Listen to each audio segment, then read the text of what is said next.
నమస్తే, నేను మీ ప్రియాంకరావు.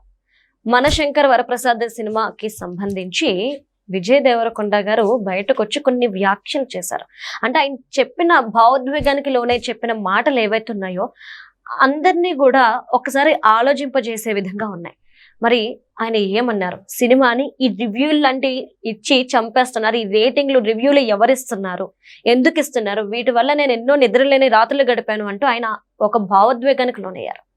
మరి ఆ వ్యాఖ్యలను చేయడానికి గల కారణాలు ఏంటి, దాని వెనక ఏం జరిగింది, నిజంగా ఈ సినిమాకి సంబంధించి అంటే సినిమాలకు సంబంధించి ఎవరైతే రివ్యూలు రేటింగ్లు ఇస్తున్నారో వాళ్ళ వల్ల సినిమాలు చచ్చిపోతున్నాయా అనే క్వశ్చన్ కూడా రేజ్ అయింది. దీని గురించి డిస్కస్ చేద్దాం. మనతో మాట్లాడడానికి సీనియర్ జర్నలిస్ట్ సిఎస్ రావు గారు ఉన్నారు. ఆయన అడిగి తెలుసుకుందాం. నమస్కారం సార్. నమస్తే సార్, రేటింగ్స్ రివ్యూస్ వీటి వల్ల సినిమాలు చచ్చిపోతున్నాయి అని విజయ్ దేవరకొండ గారు ఒక భావోద్వేగానికి లోనయ్యి నేను నిద్రలేని రాత్రులు గడిపాను, వీటి వల్ల నేను ఎంతో ఏడ్చాను అని చెప్పేసి చెప్తున్నారు. అంటే నిజంగానే ఈ రేటింగ్లు రివ్యూలు అనేవి ఫేకా? వీటి వల్ల సినిమాలు చచ్చిపోతున్నాయి అంటే ప్రొడ్యూసర్స్ కి లాస్ వస్తుందా, అసలు ఏంటి? ఇప్పుడు వీటి వల్ల ఎంతో కొంత ఎఫెక్ట్ అయితే ఉంటుంది. సినిమా బాగుంటే ఎవరు ఆపలేరు, ఎన్ని రివ్యూలు అయినా ఆపలేరు. రివ్యూలు బ్యాడ్గా ఇచ్చిన సినిమాలు కూడా ఆడినవి చాలా ఉన్నాయి. తర్వాత ఫస్ట్ వీక్లో స్లోగా ఉన్నాయి, తర్వాత హిట్ అయిన సినిమాలు బోల్డ్ అని ఉన్నాయి. సరే, first impression is the best impression అంటారు కదా. అలా రివ్యూలు చూసి కొంతమంది ఓకే బాగాలేదేమో అని చెప్పి లైట్గా తీసుకుంటారు. ఎంతో కొంత ప్రభావం అయితే ఉంటుంది. అసలు వీళ్ళు రివ్యూలు ఏ ప్రాతిపదికన ఎలా ఇస్తారు అనేది ఒక పెద్ద క్వశ్చన్. దీని మీద సినిమా ఇండస్ట్రీ వాళ్ళు చాలామంది చాలా సందర్భాల్లో ఆవేదన వ్యక్తం చేశారు. ఒక సినిమాకి రివ్యూ ఇవ్వాలంటే దాని మీద ఎంత కమాండ్ ఉండాలి.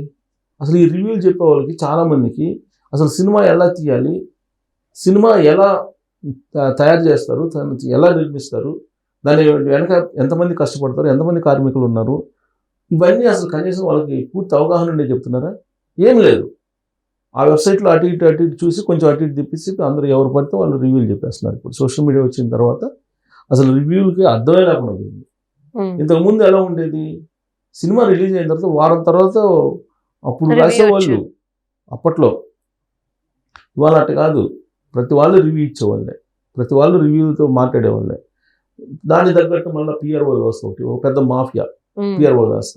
ఈ పిఆర్ఓ వ్యవస్థలో ఒక్కొక్క హీరోకి ఒక్కొక్కళ్ళు కులం పరంగా, మతం పరంగా, ప్రాంతం పరంగా ఇట్లా రకరకాలుగా ఉన్నారు. వాళ్ళేంటి, ఆ హీరోని ప్రైజ్ చేస్తూ ఉండాలి. ఆ హీరో అది సినిమా బాగలేకపోయినా బాగున్నట్టు పెద్ద ఎత్తున ప్రచారం చేయడానికి మొన్న ఎవరో ఒక ప్రొడ్యూసర్ అనుకుంటా, ఇప్పుడు అక్కడ ఆవకాయ అమరావతి మీటింగ్ జరుగుతుంది కదా, దాంట్లో దీని మీద చర్చ జరిగింది. చర్చ జరిగినప్పుడు సినిమా నిర్మాణానికి ఎంత అవుతుందో ఖర్చు, దాని పబ్లిసిటీ కూడా అంత అవుతుందంట చెప్పారు వాళ్ళు. అంటే ఎందుకు అవుతుంది? ఇట్లాంటి పిఆర్ఓ వ్యవస్థలను మేపడం, పిఆర్ఓ వ్యవస్థలను పెట్టుకొని ఆ తర్వాత ఈ రివ్యూ చేసేటువంటి వాళ్ళని కొందరికి డబ్బులు ఇచ్చి వాళ్ళు ఏదో రివ్యూ చెప్తే అదేదో సినిమా హిట్ అయ్యింది అనేటువంటి భ్రమంలో హీరోలు కూడా ఉన్నారు. ఇప్పుడు ఈయనేమన్నాడు, నేను నిద్రలేని రాత్రులు గడిపాను అన్నాడు విజయ్ దేవరకొండ. నిద్రలేని రాత్రులు గడిపాను, సినిమాని అసలు రిలీజ్ కాకుండానే చంపేస్తున్నారు ఈ రివ్యూలు చేసేటువంటి వాళ్ళు అని అన్నారు. నిజమే అది. ఇప్పుడు ఆయన సినిమా కింగ్డమ్ ఉంది, పాన్ ఇండియా లెవెల్లో ప్రచారం చేశారు. ఆ సినిమా పాన్ ఇండియా సినిమానే కాదనేది వాళ్ళకి తెలీదా? తెలుసుగా. కానీ పాన్ ఇండియా లెవెల్లో దానికి పెద్ద ఎత్తున పెద్ద బూస్టర్ ఇచ్చేశారు. అంతకుముందు డియర్ కామ్రేడ్ ఉంది, సో దానికి కూడా పబ్లిసిటీ ఇచ్చారు. తర్వాత లైగర్ సినిమాకి ఎంత పెద్ద ఎత్తున ప్రచారం చేశారు పాన్ ఇండియా సినిమా అనేది. అంటే మీరే చేస్తున్నారు. నిద్రలేని రాత్రులు గడుపుతున్నాం అని చెప్పి విజయ్ దేవరకొండ గారు అన్నారు కదా. విజయ్ దేవరకొండ గారు ఎంతమందికి వాళ్ళ టీం, విజయ్ దేవరకొండ లేకపోతే విజయ్ దేవరకొండ గారి టీమో లేకపోతే ఆయన తెలుసో తెలియకో, మరి కొంతమంది రివ్యూస్ ఇచ్చేటువంటి వాళ్ళకి, సో కొంతమంది హీరోలు డబ్బులు పంపిస్తున్నారా లేదా? మీరు ఎందుకు పంపిస్తున్నారు? పోనీ ఆ రివ్యూ చెప్పే వాళ్ళకి ఏమన్నా ఇన్ఫ్లుయెన్సర్సా అంటే ఇన్ఫ్లుయెన్సర్స్ కూడా కాదు, మళ్ళీ ఇన్ఫ్లుయెన్సర్స్ కూడా కాదు.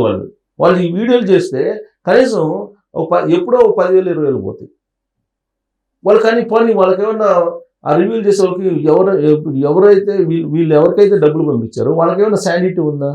సమాజంలో శానిటీ ఉందా? లేదు, శానిటీ కూడా లేదు. అలాంటి వాళ్ళకి వీళ్ళే ఎంకరేజ్ చేస్తున్నారు. వీళ్ళే ఎంకరేజ్ చేసి నా సినిమా రిలీజ్కి అందరూ నేను నిద్ర లేని రాత్రులు గడిపోయాను అని అంటే ఎవరు బాధ్యులు? మీరే పిఆర్ వ్యవస్థను పెట్టుకుంటున్నారు. మీరే కొంతమంది వ్యూవర్స్కి డబ్బులు పంపిస్తున్నారు ప్రమోట్ చేయమని, మరి ఎంకరేజ్ చేస్తుంది మీరే కదా, మీరే ఎంకరేజ్ చేసి మీరే దీనివల్ల మీరు చచ్చిపోతున్నాం అని అంటే ఎట్లా? మీ సినిమా మీద మీ కాన్ఫిడెన్స్ లేనప్పుడు ఇవన్నీ వస్తాయి. సినిమా మీద కాన్ఫిడెన్స్ ఉంటే ఇంకొకరి మీద, ఇంకొక రివ్యూ మీద, లేకపోతే ఇంకొకరి మీద ఆధారపడాల్సిన అవసరం లేదు. ఇంతకుముందు సినిమాలు అన్నింటినీ ప్రీ రిలీజ్ ఫంక్షన్ అని, ట్రైలర్ అని చెప్పేసి ఇలా చేశారా ఎప్పుడన్నా? లేదు కదా. సరే, మారుతున్న పరిస్థితులకు అనుగుణంగా మీరు అది చేశారు అనుకోండి. రివ్యూవర్స్ డబ్బులు పంపించేది ఏంటండి కొంతమందికి, అందరికి కాదు, కొంతమందికి. అందరూ తీసుకోరండి, అసలు నిజమైనటువంటి రివ్యూవర్స్ తీసుకోరు. సార్ అంటే రివ్యూవర్స్ కి డబ్బులు పంపించారు, ఓకే, వాళ్ళు కూడా ఏంటంటే సినిమా బాగుంది, ఓకే చూడండి ఈ విధంగా చెప్తే ఎవరికి ప్రాబ్లం కాదు. కానీ ఈ సినిమాని హైప్ చేయడం కోసం ఇంకో సినిమాని చంపేస్తుంది వాళ్ళే కదా. ఇది తప్పు. సరే, డబ్బులు పంపించినందుకు ప్రమోట్ చేస్తున్నారు అనుకో, అంతవరకు ఓకే. సరే, డబ్బులు ఇచ్చినందుకు ఉడతా బతికి ఏదో చేస్తున్నారని అంటే అంతవరకు సరే యాక్సెప్ట్ చేయొచ్చు ఒక రకంగా. అది కూడా యాక్సెప్ట్ చేసి డబ్బులు ఇచ్చి ప్రమోషన్ చేసుకోవడం అనేది సరే పబ్లిసిటీలో ఒక భాగం అనుకుందాం. ఈ సినిమాని ప్రమోట్ చేయడంతో పాటు పక్క వాళ్ళ సినిమాని అనవసరంగా బురద చల్లటం అనేది తప్పు కదా. అది ఇంకోటి తెలుసా, పక్క వాళ్ళ సినిమాలకి బురద చల్లి ఆ సినిమాలు బాగలేవని చెప్పి మీరు రివ్యూలు చెప్పండి అని చెప్పి డబ్బులు పంపించే వాళ్ళు కూడా ఉన్నారు టాలీవుడ్లో కొంతమంది.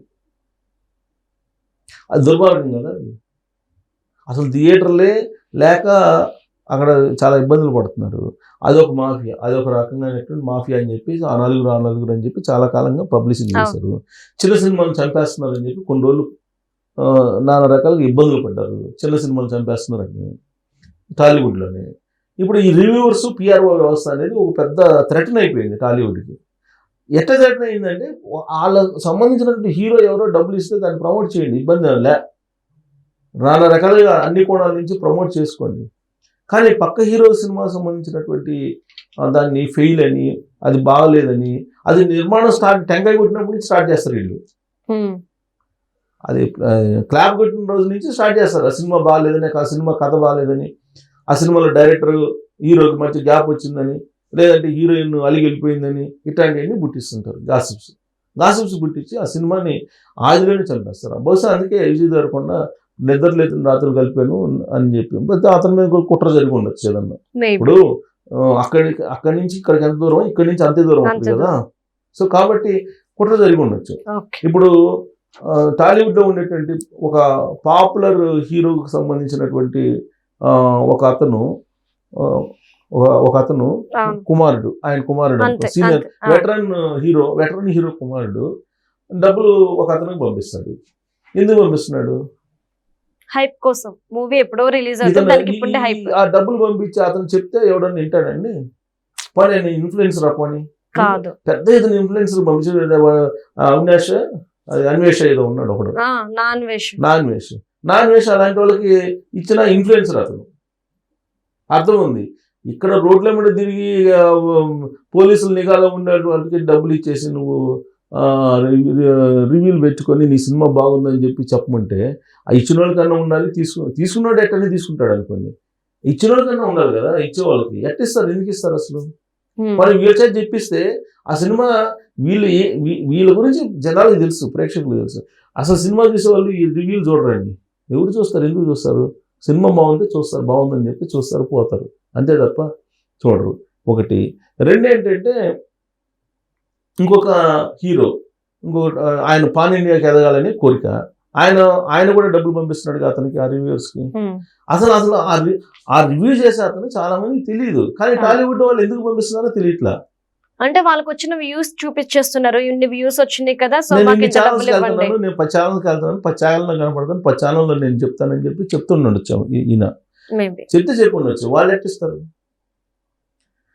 సరే, వాళ్ళు పెంచి పోషిస్తున్నారు, వాళ్ళే భస్మాసు రాష్ట్రం లాగా వీళ్ళే వాళ్ళ హీరో డబ్బులు ఇస్తే వీళ్ళ మీద పెడతారు రేపు, అంతే కదా. ఇప్పుడు ఆయన ఎందుకు రెస్పాండ్ అయ్యాడు విజయ్ దేవరకొండ ఇప్పుడు అంటే, బుక్ మై షోలో రేటింగ్ ఇస్తారు, రివ్యూస్ కూడా ఇస్తారు. ఇప్పుడు చాలా మంది ఈ యూట్యూబర్స్ లేకపోతే వెబ్సైట్లో ఇచ్చేటువంటి వాళ్ళని నమ్మరు చాలా వరకు. కానీ బుక్ మై షోలో ఇచ్చేటువంటి రివ్యూస్ కానీ రేటింగ్ కానీ నమ్ముతారు. ఎందుకంటే అది సైంటిఫిక్గా ఉంటుంది. టికెట్ కొనుగోలు చేసినటువంటి ప్రతి వాళ్ళకి రేటింగ్ ఇచ్చేటువంటి రైట్ ఉంటుంది, అది ఇస్తారు. సో కాబట్టి టికెట్ కొనుగోలు చేసినటువంటి వాళ్ళు ఖచ్చితంగా ఆ రేటింగ్ ఇస్తే దాని ఎఫెక్ట్ ఖచ్చితంగా ఉంటుంది.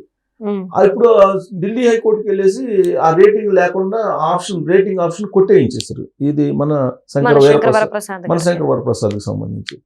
అది చూసి ఈయన సంతోషపడుతున్నాడు, ఎవరు, విజయ్ దేవరకొండ. సో రేటింగ్స్ ఇంక రెండు, బుక్ మై షోలో రేటింగ్స్ ఉండు, రివ్యూస్. ఇంకొక విషయం ఏంటంటే నాగవంశీ గారు కూడా రీసెంట్ గా చెప్పారు, బుక్ మై షోకి కూడా మేము డబ్బులు ఇచ్చి రేటింగ్లు ఇప్పించుకోవాల్సిన పరిస్థితి వచ్చిందిరా బాబు అని.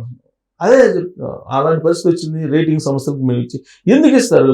మీ మీద నమ్మకం లేదు, మీ కథ మీద నమ్మకం లేకపోతే, మీ హీరో మీద నమ్మకపోతే, లేదా మీ ప్రాజెక్ట్ మీద నమ్మకం లేకపోతే నువ్వు డబ్బులు ఇవ్వాలి.